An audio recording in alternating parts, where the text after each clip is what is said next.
Hi, I had to do this follow-up video because I had done a video about, who's a great mate for a super feeler or a sensitive. And I didn't give the full picture because sometimes being with another sensitive is exactly the right partner for you.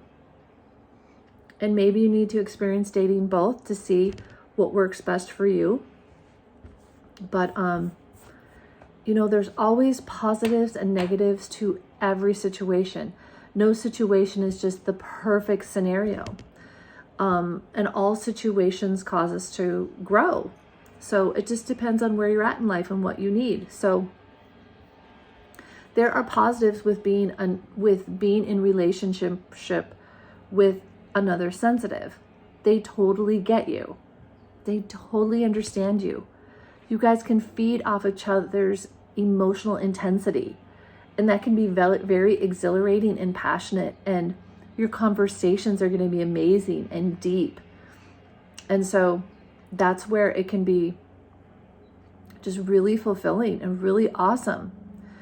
Now, if you're dating someone who is not as sensitive, they can be more grounding for you, But I would say that then you would need to make sure you have a tribe. You need friends or others in your life that are sensitive that you can do that sensitive thing with, okay? And that's the case with me. My boyfriend is not as sensitive. He's very grounding for me.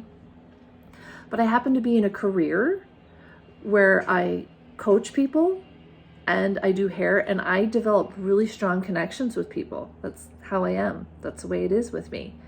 And a lot of the people I coach and my hair clients are sensitives. So we can do our sensitive thing together. We can understand each other. We can share with one another and really enjoy that. It's super enjoyable to have that. And I think that if you don't have it in your life, it might be missing. And maybe you've stumbled across this group, me, because it's missing in your life and you need to connect in that way. Definitely. We are the 15 to 20% of the world. So 80% of people out there are not sensitive like us. And we can feel really lost. We can feel abandoned. We can feel off and wrong if we don't have anyone in our life that gets us. And so being a part of a group is super important. Maybe your partner needs to be as sensitive too. That's how it can work. So those are my thoughts. Just a quick video to dispel the previous video, I guess, where I talk about, a great partner for a sensitive is a flexible person. And that's the situation with me. My partner's really flexible, and I really appreciate that. So he can go with the flow when I need my physical environment to be a certain way, or I need my emotions to be expressed or understood,